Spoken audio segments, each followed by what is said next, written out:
Target किया जा रहा है? क्या टेरर फंडिंग के लिए ऑनलाइन गेमिंग एप्स का इस्तेमाल हो रहा है? क्या इसके पीछे अंतरराष्ट्रीय नेटवर्क है? क्या सेलिब्रिटीज का इस्तेमाल कर कुछ षड्यंत्रकारी देश के खिलाफ साजिशों को अंजाम देने और अपना चेहरा छुपाने की कोशिश कर रहे हैं? ये सारे सवाल सुप्रीम कोर्ट तक पहुंच चुके हैं और इस पर चर्चा भी चल रही है। केंद्र साफ साफ कह रहा है कि गेमिंग एप्स के जरिए टेरर फंडिंग का खेल खेला जा रहा है। केंद्र ने बुधवार को सुप्रीम कोर्ट में हलफनामा देकर यह बता दिया है। क्या बताया है, उस पर भी गौर फरमाइए। सरकार ने कहा है कि अनरेगुलेटेड ऑनलाइन गेमिंग एप्स का टेरर फाइनेंस और मनी लॉन्ड्रिंग से लिंक है। अनरेगुलेटेड ऑनलाइन गेमिंग एप्स को रेगुलेट करने के लिए कानून बनाना जरूरी था। ऑनलाइन पैसा वाले गेम तेजी से बढ़ रहे हैं। इसमें धोखाधड़ी, मनी लॉन्ड्रिंग, टैक्स चोरी और कुछ मामलों में तो आतंकवाद को भी फंडिंग की जा रही है, जो नेशनल सिक्योरिटी के लिए खतरा है, जो राष्ट्रीय सुरक्षा के लिए खतरा है। केंद्र ने कहा कि ऑनलाइन गेमिंग कंपनियां बड़े विज्ञापनों, सेलिब्रिटीज और इन्फ्लुएंसर के जरिए प्रमोशन करती हैं, इसका इस्तेमाल करती हैं, जिससे युवाओं को कमजोर वर्ग तक इन एप्स की पहुंच और असर बढ़ जाता है। सरकार का यह भी कहना है कि ऑनलाइन मनी गेम्स की वजह से देश भर में आर्थिक नुकसान और सुसाइड के केस बढ़ रहे हैं। अगर हर राज्य का डेटा जोड़ा जाए तो कुल संख्या बहुत ज्यादा होगी। अब यह समझ लीजिए कि 2023 से किन राज्यों में गेमिंग एप्स की वजह से सुसाइड बढ़ती जा रही है। कर्नाटक में 32 लोगों ने सुसाइड किया। कितने? 32 लोगों ने। तेलंगाना की बात करें तो वहां पर इसके कारण, ऑनलाइन गेम्स के कारण 20 लोगों ने सुसाइड किया है। तमिलनाडु में पिछले 2 सालों में 30 से ज्यादा लोगों ने ऑनलाइन गेम्स के कारण सुसाइड किया है। और यही कारण है कि सरकार की चिंता का विषय ये कि किस तरीके से इसे रेगुलेट किया जाए, इसकी मॉनिटरिंग की जाए, इस पर पाबंदी लगाई जाए, क्योंकि ऑनलाइन मनी गेम्स का लोगों और परिवारों के साथ साथ समाज पर भी गंभीर और बुरा असर पड़ रहा है। सरकार का यह भी कहना है कि इस पूरे मामले को हम गंभीरता से देख रहे हैं। कई प्लेटफॉर्म विदेश से ऑपरेट होते हैं, जिससे वे भारतीय कानून से बच जाते हैं और राज्यों के नियम भी कमजोर पड़ जाते हैं। पूरी तरह से जो बैन को सही ठहराते हुए सरकार ने कहा है कि लोगों को हर साल लगभग 20,000 करोड़ रुपए का नुकसान इन ऑनलाइन गेम्स से होता है और 45 करोड़ लोग ऐसे गेम्स से प्रभावित होते हैं। इतने बड़े व्यापार पर भी जब हथौड़ा चलेगा तो सवाल तो उठेंगे। आज उन्हीं सवालों की हम चर्चा करेंगे और उससे पहले हम आपको ये भी बता दें, चर्चा करने से पहले आपको यह भी बता दें कि 2008 में करीब जो गेम शुरू होते उसमें ड्रीम 11 भी था और इस तरह के बहुत सारे गेम थे जो कि युवाओं की लत का एक कारण भी बन गए। अब जब चर्चा हम करने जा रहे हैं तो इसमें देश में चर्चा क्यों हो रही है, देश में कौन से वो सवाल हैं जो उठ रहे हैं। देश का सवाल है कि क्या ऑनलाइन गेम से युवाओं और कमजोर वर्ग को टारगेट किया जा रहा है। देश का सवाल है कि टेरर फंडिंग के लिए ऑनलाइन गेमिंग एप्स का इस्तेमाल हो रहा है।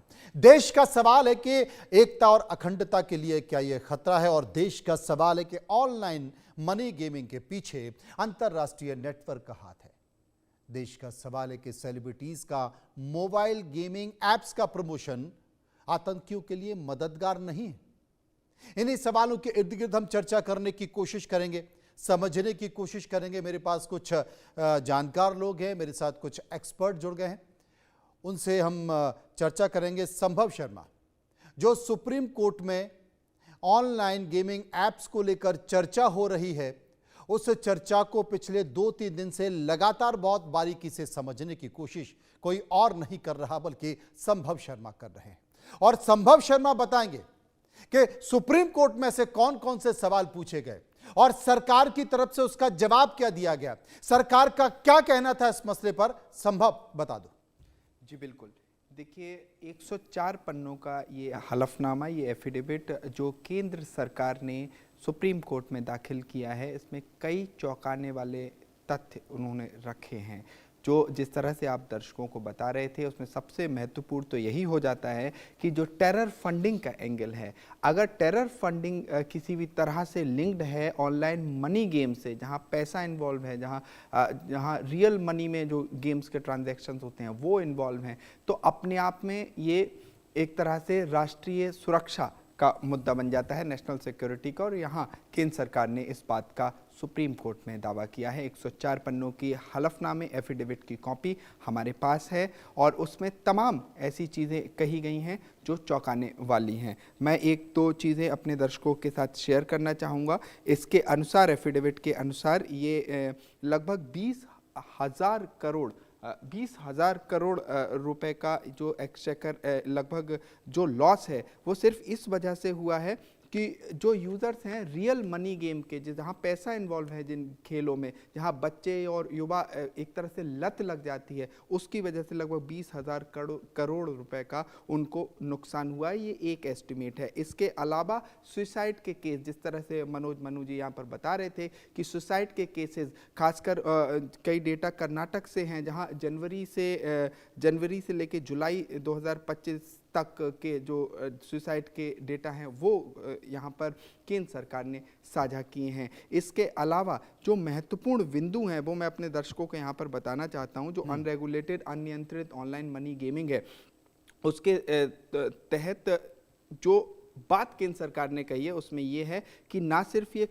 खतरा है, बल्कि इसके द्वारा टैक्स चोरी, जो म्यूल अकाउंट बनाए जाते हैं चुरा के, वो क्रिप्टो फंड डाइवर्जन और हवाला ट्रांजैक्शन, ये तमाम चीज़ें इस हलफनामे में केंद्र सरकार ने कही है। और इसलिए केंद्र सरकार ने ये बात सुप्रीम कोर्ट में कही है कि एक कानून बनाने की ज़रूरत पड़ी और जहां पैसा इन्वॉल्व है उन मनी गेम्स के लिए एक तरह से बैन किया गया। लेकिन साथ ही साथ जो ई स्पोर्ट्स का कल्चर है उसको बढ़ावा दिया गया है, उसको एक तरह से प्रोत्साहन दिया गया है। लेकिन सवाल यहाँ पर ये उठता है कि ये मामला शुरू से समझने की कोशिश करते हैं। ये सिर्फ सुप्रीम कोर्ट में सीधे नहीं पहुंचा था, पहले कर्नाटक हाई कोर्ट में एक पिटीशन इस कानून को चुनौती देने के लिए डाली गई थी, उसके बाद दिल्ली हाई कोर्ट में। इसके बाद केंद्र सरकार ने रिक्वेस्ट की सुप्रीम कोर्ट से कि क्यों ना एक ही जगह इस पूरे मामले को सुना जाए और एक जगह हम जवाब दाखिल करें। तो इसी जवाब का इंतजार था।